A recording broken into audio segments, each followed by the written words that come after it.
magandang hapon po sa ating lahat. Ngayon po, ibabahagi po natin ngayon kung paano po mag-ayos ng isang electric fan na ito ay biglang huminto.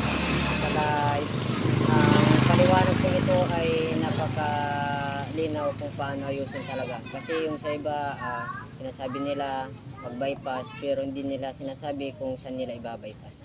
Ngayon po, panoorin niyo po yung video, saka natin po ayusin. Yan po, saksak po natin. Yan, wala pong power. Tunin po natin. Yan, walang power. Baklasin po natin.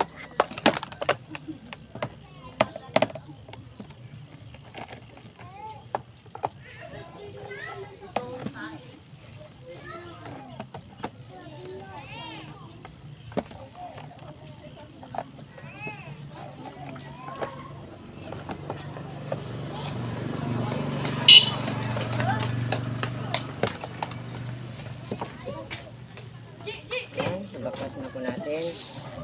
Po.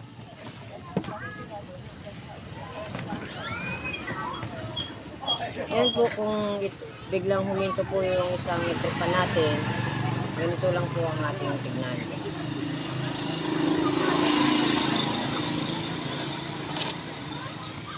Magbabypass po tayo para hindi na po tayo magbaklas sa makina yung kanyang terminal fuse. Sa labas na lang po, magbabypass na lang po tayo sa kanyang capacitor. Pero magbabypass po tayo, maglalagay pa rin po tayo ng kanyang terminal fuse. Yan po. Yan po, kung makikita nyo, yung kanyang cord, ayun, may tip na rin. Yung kulay red, yung kulay brown. Yan po. Yung kulay red po, ay nasa timer po yan. Timer po. Ngayon po, dahil yung kulay red na sa timer, ang hanapin natin yung kulay brown. Yung kulay brown po, ito po yung nakalagay yung kanyang terminal fuse sa loob. Ayan yung pinaka-common niya, yung kulay brown. Kasi yung kulay red nasa timer po. Ngayon po yung brown, nasa makina po yan. Ayan po, yun o, sa makina. Ayun. Ngayon, ikas po natin yung brown sa timer. Yung sa pinaka-common. Yan. Yan. Punutin po natin. Yan. Yan po kung makikita nyo. Yan. Yan. Kung ganito po yung electric fan nyo, may timer. Kung sino po yung hindi dumaan sa timer, ayun po yung kunin nyo. Yan po. Yan. Yan. Saka natin. Yan. Binalatan.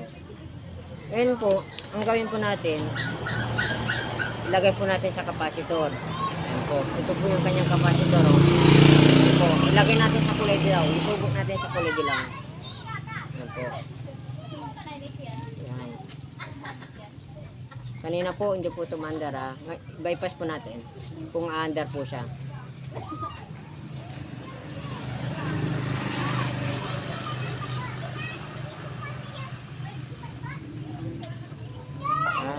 Magabi na rin.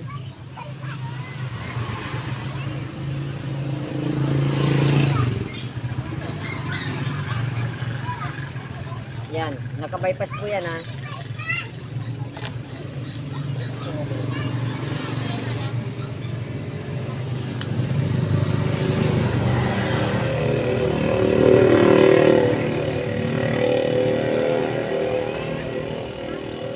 Tester po natin.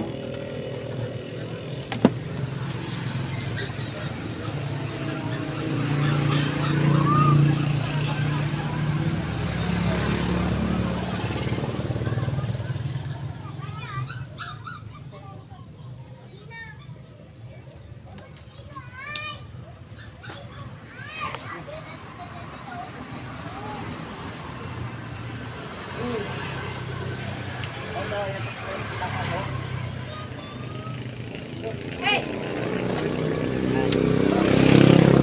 Dadalhin pa natin. Yun. Ang buhangin.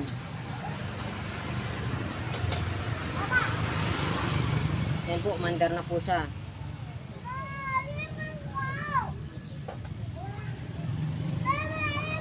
Ganito lang po kadali mag-ayos. Ayan po, kita natin. Ayun lang, hindi siya nakadito masyado nakadikit.